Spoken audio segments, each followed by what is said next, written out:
Welcome back to my channel. ഇന്ന് ഈ മീനിൻ്റെ ഒരു പൊള്ളിക്കൽ വീഡിയോ ആട്ടോ. നെട്രാട്ടോ മീൻ. ആദ്യം തന്നെ പറയട്ടെ, സബ്സ്ക്രൈബ് ചെയ്യാതെ കാണുന്ന കൂട്ടുകാരുണ്ടെങ്കിൽ ഒന്ന് സബ്സ്ക്രൈബ് ചെയ്ത് സപ്പോർട്ടാക്കണേ. അത്യാവശ്യം നല്ല സൈസുള്ള മീനാട്ടോ. കുറച്ച് സമയം എടുത്തു അതൊന്ന് ക്ലീൻ ചെയ്തെടുക്കാൻ വേണ്ടിയേ.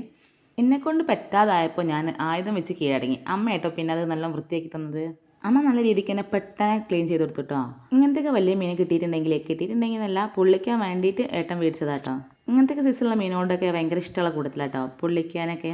അപ്പോൾ പൊള്ളിക്കാൻ വേണ്ടി ആദ്യം പൊരിച്ചെടുക്കാൻ വേണ്ടിയുള്ള മസാലകൾ ചേർത്ത് വെളുത്തുള്ളി, ഇഞ്ചിയും പച്ചമുളകും ഒക്കെ കൂടെ ചേർത്ത് അരച്ച് നല്ല പേസ്റ്റാക്കി മുളക് പൊടിയും മഞ്ഞൾപ്പൊടിയും കുറച്ച് വിനാഗിരിയും ചേർത്ത് നന്നായി തേച്ച് പിടിപ്പിച്ച് അമ്മ പോയിക്കഴിഞ്ഞാൽ തക്കാളി ഉള്ളിയൊക്കെ കട്ട് ചെയ്ത് തന്നിരുന്നു കേട്ടോ. പിന്നെ വേഗം മീൻ പൊരിച്ചെടുക്കുകയാണ്.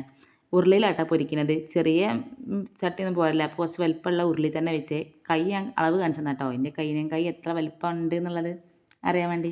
മീൻ പൊരിച്ചെടുത്ത് ആ ചട്ടിക്ക് തന്നെ കുറച്ചും കൂടി എണ്ണ ഒഴിച്ചിട്ട് ഉള്ളിയും പച്ചമുളകും ഇട്ടിട്ടോ നന്നായി വാട്ടി വന്നപ്പോൾ കുറച്ച് തക്കാളിയും കൂടെ ചേർത്ത് കൊടുത്ത് തക്കാളി നല്ല രീതിക്ക് വാടി വന്നപ്പോൾ അതിൽ നമ്മൾ എടുത്ത് വെച്ചിട്ടുള്ള മുളക് പൊടി, മഞ്ഞൾപ്പൊടി, കുറച്ച് മല്ലിപ്പൊടി, പിന്നെ ഗരം മസാല അതൊക്കെ ചേർത്ത് നന്നായിട്ട് ഇങ്ങോട്ട് വഴറ്റിയെടുത്തിട്ടോ. അതിൻ്റെ പച്ചമണം മാറുന്നത് വരെ നല്ല രീതിക്ക് വഴറ്റി കൊടുത്ത് പിന്നെ തേങ്ങാപ്പാൽ തേങ്ങാപ്പാലൊക്കെ അതിൻ്റെ ഹൈലൈറ്റ്. തേങ്ങാപ്പാൽ പറഞ്ഞ് നല്ല എണ്ണ തെളിഞ്ഞ് വന്നതിന് ശേഷം വാഴയില വാട്ടി അതിൽ കുറച്ച് മസാല പുരട്ടി വെച്ച് പിന്നെ നമ്മൾ പൊരിച്ചെടുത്ത മീൻ വെച്ച് പിന്നെ അതിൻ്റെ മേലെ കേട്ടോ ഒന്നും കൂടി മസാല വെച്ചിട്ട് നല്ല രീതിക്ക് കവർ ചെയ്ത് കൊടുക്കുന്നത്. ഇതുപോലെ അങ്ങോട്ട് ആയി വരുമ്പോൾ തന്നെ നല്ല സ്മെല്ലാട്ടോ.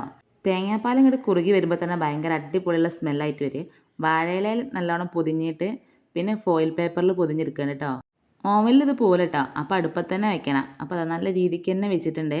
നല്ല കണലും ഉണ്ട്. ആ കണലിലൊക്കെ കിടന്ന് ആ തേങ്ങാപ്പാലും ആ മസാലയും മീനും കൂടെയൊക്കെ ഇങ്ങോട്ട് ചേർന്ന് വരുമ്പോൾ നല്ല അടിപൊളി സ്മെല്ല് കേട്ടോ. വാഴയിലയിലും കൂടെ ആകുമ്പോൾ പ്രത്യേകിച്ചൊരു സ്മെല്ല്. നല്ല അടിപൊളി ടേസ്റ്റാണേ. ഇതുവരെ ചെയ്യാത്തവരൊക്കെ ഒന്ന് ട്രൈ ചെയ്ത് നോക്കണം കേട്ടോ. ചെയ്തിട്ടുണ്ടെങ്കിൽ അവരൊന്ന് കമൻറ്റിൽ അറിയിക്കും വേണേ.